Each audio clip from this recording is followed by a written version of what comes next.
Ladies and gentlemen, there was a typo in terms of the date of the alleged incident. It was written June 9th, 2009, and juror number 3, you've corrected that to June 25th. You put a 2-5 and you put some squigglies after that? Yes, sir. All right, thank you. I reviewed the verdict form, which now I will pass to Mrs. Benson, the court clerk. Mrs. Benson will publish the verdict.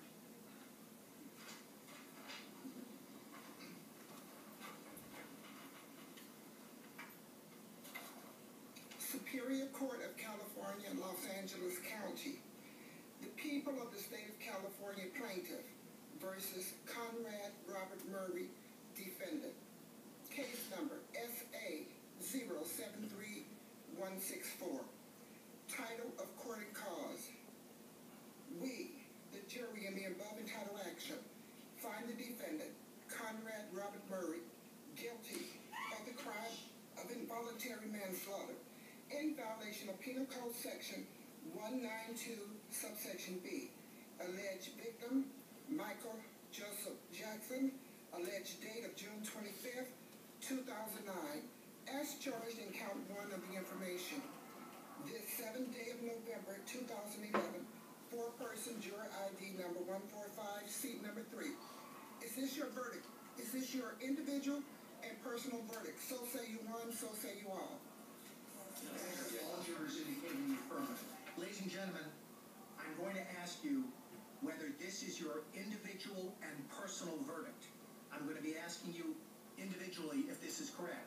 If it is your individual and personal verdict, say yes. If it is not your individual and personal verdict, say no. Is this your individual and personal verdict, Juror 1? Yes, sir. Juror 2? Yes, sir. Juror 3? Yes. Juror 4? Yes, sir. Juror 5?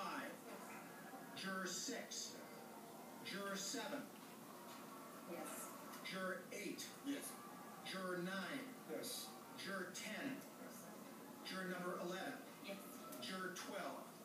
All jurors having indicated in the affirmative, the court clerk is directed to record the verdict. Do counsel waive further reading of the verdict as recorded?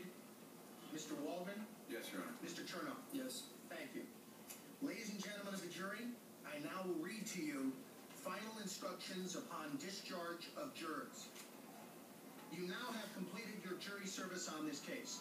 On behalf of all of the employees of the Los Angeles Superior Court and the parties in this case and others involved in this case, please accept my thanks for your time and effort. Throughout this trial, I have admonished each of you not to discuss anything about this case with anyone other than a fellow juror during deliberations in the jury room. That order is lifted and vacated, which means that from now on, you have the absolute right either to discuss or not to discuss anything about this case with anyone else. If you want to talk about the case, that decision is appropriate. If you do not want to talk about this case, the decision is appropriate. The decision is yours and yours alone. I repeat, the decision is yours and yours alone. I remind you that under California law, you must wait at least 90 days before negotiating or agreeing to accept any payment or benefit in exchange for providing any information about the case.